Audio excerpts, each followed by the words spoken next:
You were the son of a voodoo priest. Yeah, voodoo priest. A voodoo priest is somebody who is like a priest to worship the evil doers, the spirits, and who helps other people to serve the spirits as well, driving a lot of people into darkness with the lies. So these are things my dad used to do. I was like a secretary to him.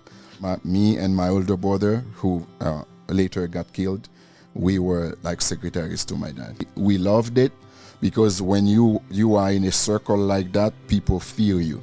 But my dad didn't send us to school, and I wanted to learn a trade. So I went to learn carpentry and met a young girl. She was a Christian. She invited me to church. I decided to go to please her. I was happy where I was.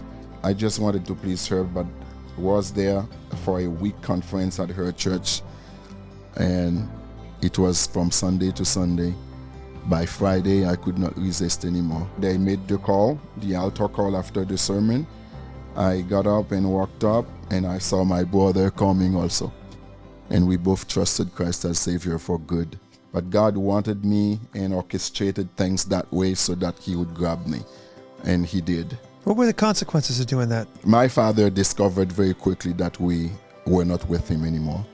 We were serving God, and he was against it and tried everything to prevent us from going to church, burned our shoes, cut them into small pieces, burned clothes. Finally, he kicked me out first. 15 days after, he kicked my brother out also, saying, if you are serving God, you can't live here. By November 87, my brother got killed. We lived across the street from an office that was related to the election process. My brother got a bullet in his head and they burned him. That situation was a nightmare for me, but God used it to open another door.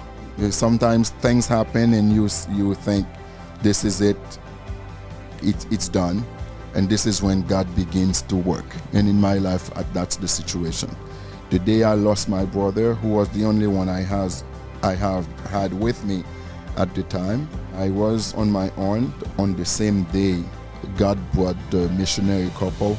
They came and took me into their home. I could see enough to fall in love with the Bible, with God first and His Word. And they told me about Step Seminary. Well, eventually your father comes to know the Lord. It is amazing. I forgave my father, shared the gospel with him, trying to show him everything I could show him. And I brought him to the States for the first time in his life, and then spent 1 month with me and blessed him as much as I could and showed him mercy and love. But in 2009, he called me and said, your dad has come to Christ this morning. He said, your dad. He never said that before. He said, your dad has come to Christ this morning. And the rest of the sentence made me cry the whole day.